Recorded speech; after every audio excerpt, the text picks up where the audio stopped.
Welcome back po mga ka-Espero at welcome sa ating YouTube channel. Ayan, so bali shout out pala doon sa 6 na nag-subscribe sa ating YouTube channel. Kung sino po kayo mga ka-Espero ay mag-comment na kayo dyan sa baba para may shout out ko po kayo sa mga susunod kong upload. Ayan, so mga bago pa lang sa aking channel ay huwag rin kalimutan mag-subscribe.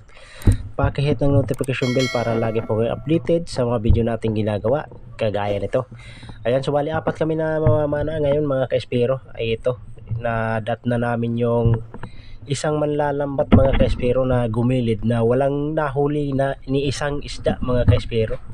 So minala sila. So sana tayo ay pagpalain kahit mamamana tayo mga ka-Espero.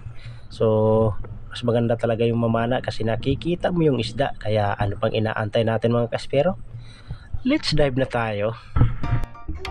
At ayan mga ka-Espero, simulan na natin yung pamamana. Ito yung ating nakita, silay, yuno, sapon. Ayos, magandang pabungat agad. Isang malaking silay mga ka-Espero, nasa 300 to 400 grams ito. Ayos, solve na yung pangulam natin mga ka-Espero. Sana'y marami ito dun sa unahan mga ka-Espero. At ayun mga ka-Espero, sa dive natin ito nakakita tayo ng 2 talagbago, kaso ni isa mga ka-Espero ay walang tinamaan. Yun, no? Sayang mga ka-Espero, walang tinamaan. At dito nga mga ka-Espero, dive ulit tayo, nakakita tayo dito sa malaking bato ng isang saging-saging. Yun, no? Ayos, mag-1 kilo ito mga ka-Espero. Sobrang laki. Saging-saging naman yung tawag dito sa amin mga ka-Espero, o ipos-ipos. Sobrang sarap nito mga ka-Espero. Sobrang taba ng kanyang ulo. Ayos, solve na solve ito mga ka-Espero. Pwede na rin itong pambenta. Ayos. At dito mga ka-Espero, sa dive natin ay nakapana ko ng malaking red snapper o mangagat. Nasa 3 kilo ito mga ka-Espero. Hindi ko na videohan sa pagpana, gawa ng sinecured ko muna yung isda mga ka-Espero, gawa ng ang lakas niya, baka makawala naman kasi mga ka-Espero. Marami kasi akong sinayang na isda sa nung mga nakaraang gabi. Ganito rin, kaya ang ginawa ko mga ka-Espero bago ko binidyohan ay sinecured ko muna. Sayang naman kasi mga ka-Espero kung makawala pa. Sobrang laki niyan. Estimated ko dyan mga ka-Espero ay nasa 3 kilo yan. Yun, no? Nasa mababaw lang, kitang kita yung bato sa ilalim mga ka-Espero. Yun, no? Nandito kasi kami banda sa may pantalan mga ka-Espero. Dito sila nagtatago, kaya ito lagi yung binabalikan namin dito sa gilid ng pantalan. At sa dive nga natin mga ka-Espero ay nakapana tayo ng isang lobster o banaga naman tawagin dito sa amin. Yun, nasa 200 o 300 grams na ito. Ayos, masarap ito sa sabawan mga ka-Espero. Pag nakahuli talaga ako nito ay sinasabawan ko ito. Ayos, meron na tayong sabaw mga ka-Espero. Ayos talaga, sobrang sarap nito. Yun, no? Ayos na ayos mga ka-Espero. Pagsilip ko dito mga ka-Espero sa butas na ito ay merong surahan. Yun, no? Panatan natin. Sapol na sapol mga ka-Espero. Yun, no? Ang laking surahan. Meron pa kasamang balat na plastic. Yun, kukunin natin yung balat na ka-Espero at ilalagay natin sa pulsa natin para maitapon sa tamang lugar. Ayan, ayos. Solve na ito. May pang-ihaw na tayo mga ka-Espero. Meron na tayong pang sabaw lobster. Ito naman ay pang-ihaw mga ka-Espero. Solve. At dito mga ka-Espero, pagsilip natin nakakita tayo ng mukha ng isda. Yun, no? Binanata agad natin. Isa palang malaking lupit mga ka-Espero o tusk fish. Yun, no? Isa itong klase ng tusk fish mga ka-Espero na ganyan lang kalaki. Iba yung kulay dilaw mga ka-Espero kasi lumalaki yun hanggang 5 kilo. Ito yung pinakamalaki niya. Ayos, nasa 800 grams ito mga ka-Espero. Solve na, pwede ng pambenta ito. At ito mga ka-Espero, paglingon natin sa isang malapad na bato, mayroong 2 talagbago.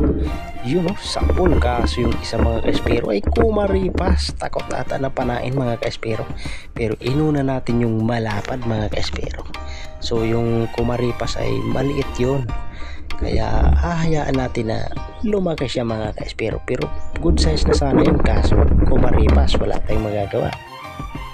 At ito nga mga ka-espero, isang bulawis naman kung tawagin dito sa amin. So isininjas ito sa akin ng kasama ko. Ayos, at pag sisid ko uli ay andun pa rin siya, kaya pinalata na natin. So medyo maamo talaga yung isda nito mga ka-espero kapag madilim yung buwan, pero pag maliwanag yung buwan ay talagang maghahabulan kayo ng isda nito. Napakailap pag maliwanag. Sisid ulit tayo mga ka-espero, at ito yung ating nakita, malapad na silay. Yun o, kirig-kirig mga ka-espero, ganda ng tama, nautok. Ayos, at nakadali tayo ng malapad na silay mga ka-espero ay mahigit ito 400 grams. Mabenta itong isda na ito dito sa amin mga ka-espero kasi masarap talaga ito. At ito pa, silay pa mga ka-espero, yun, sapul ka. Ayos, napakaganda ng tama, hindi siya nagagalaw. Ayos, solve talaga ito. So mahigit 400 grams ito mga ka-espero. So yung dalawang piraso nito ay mag-1 kilo. Isang piraso na lang yung kulang para mag-1 kilo mga ka-espero. 150 lang naman yung kilo nito dito sa amin mga ka-espero, ang isdang silay na ito. At ito pa mga ka-espero, yun, danggit. Kung napapansin yung mga kulay puti na yung mga ka-espero ay mga kasamahan niya yun. Napakarami ng danggit, kaso ang ilap nila mga ka-espero gawa ng sobrang lakas na ng agos pabalik. So umiilap ang isda na ito mga ka-espero kapag maagos. At ito nga mga ka-espero, naabotin natin yung dalawa, pero uunahin natin yung malaki mga ka-espero. Yun o, sapul ka. Ayos, at meron pa talaga sa ilalim mga ka-espero. Kaya nung pagbalik ko mga ka-espero ay nawala na sila doon. So natangay na pala ako ng agos papalayo doon sa kumpulan nila. Kaya hindi ko na nahanap yung mga kasama nito mga ka-espero, gawa ng ang hirap pabalik kasi malakas ang agos. At ito pa mga ka-espero, malapad na sila, kaya panata natin. Sapol, pero taplis yung tama mga ka-espero, kaya dali-dali akong nagpataas baka makawala mga ka-espero. Ayos, at nasa 400 grams din ito mga ka-espero. Ayos, at lalaki ng napapana natin ngayong gabi mga ka-espero. Talagang malaking pambenta ito bukas. At ito mga ka-espero, nakikita tayo ng isang salmonite o manitis. Ayun, tumakbo, kaya dito na lang tayo sa danggit mga ka-espero. Yun o, sapol, talagang ganda ng tama, hindi nakagalaw mga ka-espero.